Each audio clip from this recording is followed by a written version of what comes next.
எனக்கு ஒரு தங்கச்சி ஞாபகம் வருகிறது. டெல்லியிலே செக்ரட்டரியேட்ல வேலை செய்து கொண்டிருந்தாள். நல்ல தாய் தகப்பன்மா, நல்ல ஒரு சபைக்குத்தான் சென்று கொண்டிருந்தாள். நல்ல ஒரு ஆவிக்குரிய பிள்ளை என்று அவளை பார்த்து சொல்வார்கள். கொயரிலே முன்னால் இருப்பாள், பாடல்களிலே ஈடுபடுவாள், வாலிப பிள்ளைகளோடு கூட சேர்ந்து அவர்களுக்கோடு கூட தன்னால் முடிந்ததை சபைக்குள்ளே செய்து கொண்டிருந்தாள். உற்சாகமானவள், நல்ல பொறுப்பில் இருந்தாள். ஆனால் திருமணம் என்று ஒன்று வந்தபோது, திருமணத்திற்கு பின்பு அவளை சபையிலே பார்க்கவே முடியவில்லை. போதகர் அவளை வயலை ஒரு நாள் சந்தித்து, என்னம்மா சபைக்கு வருவதையே விட்டுவிட்டாயே என்று கேட்டார். அப்பொழுது அவர் சொன்னார், பாஸ்டர் உங்களுக்கு வசனம் தெரியாதா? நீங்கள் போதகர் தானே, திருமணம் ஆனால் 1 வருஷம் புருஷனோடு ஜாலியா இருக்கும் என்று சத்திய வேதம் சொல்கிறது உங்களுக்கு தெரியுமா என்று போதகருக்கே போதனை செய்து விட்டாள். பாஸ்டர் என்னும் செய்ய முடியவில்லை. அம்மா நாளைக்கு ஒரு ஸ்பெஷல் மீட்டிங் இருக்குடா, நீ தயவு செய்து உன்னுடைய கணவனோடு கூட வா. ஐயோ, நாங்கள் குதுப் மினாரில் போய் பிக்னிக் ஆகுவதற்கு நாங்கள் கடந்து செல்வதற்கு தீர்மானித்து விட்டோம்.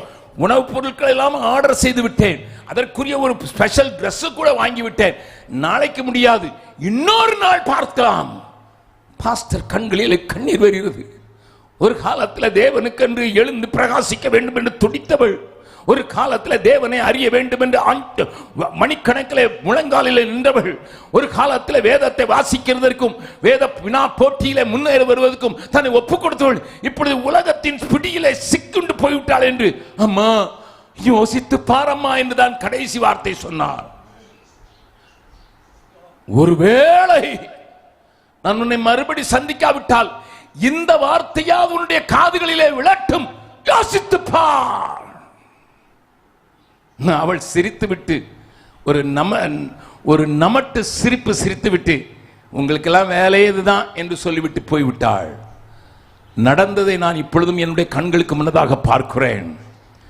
அவளும் அவளுடைய கணவனும் ஒரு மோட்டார் சைக்கிளிலே ஏறிக்கொண்டு உணவு பதார்த்தங்களை எடுத்துக்கொண்டு உல்லாசமாய் போய் கொண்டிருக்கும் போது ஏதோ அவள் சொல்ல, கணவன் அவளை திரும்பி பார்க்க, முன்னால் இருந்த ஒரு ஸ்பீட் பிரேக்கர் என்று சொல்லக்கூடிய அந்த தடுப்பை அவர்கள் தாண்டும் போது வேகமாக சென்று கொண்டிருந்த அந்த மோட்டார் சைக்கிளில் இருந்து தூக்கி எறியப்பட்டாள்.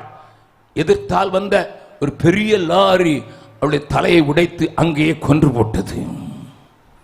பாஸ்டருக்கு செய்தி வந்த போது அந்த பாஸ்டர் ஓ என்று அழுதார். நேற்று தானே நான் சொன்னேன், ஒருவேளை இதுமே சந்திக்க முடியாமல் போய்விடுமோ, இது உனக்கு கடைசி செய்தியாக இருக்கலாமோ என்று நேற்றைய தினத்தில் நானே சொன்னேன்.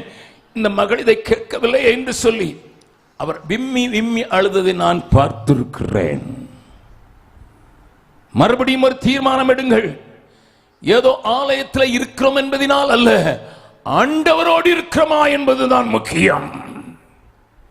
ஆண்டவர் சொன்ன வார்த்தைகள் எனக்கு பெரிய அமிர்தமாக மாறி இந்த உலகத்தின் காரியம் விடுதலைப்படுகிறேனா என்பதுதான் முக்கியம்.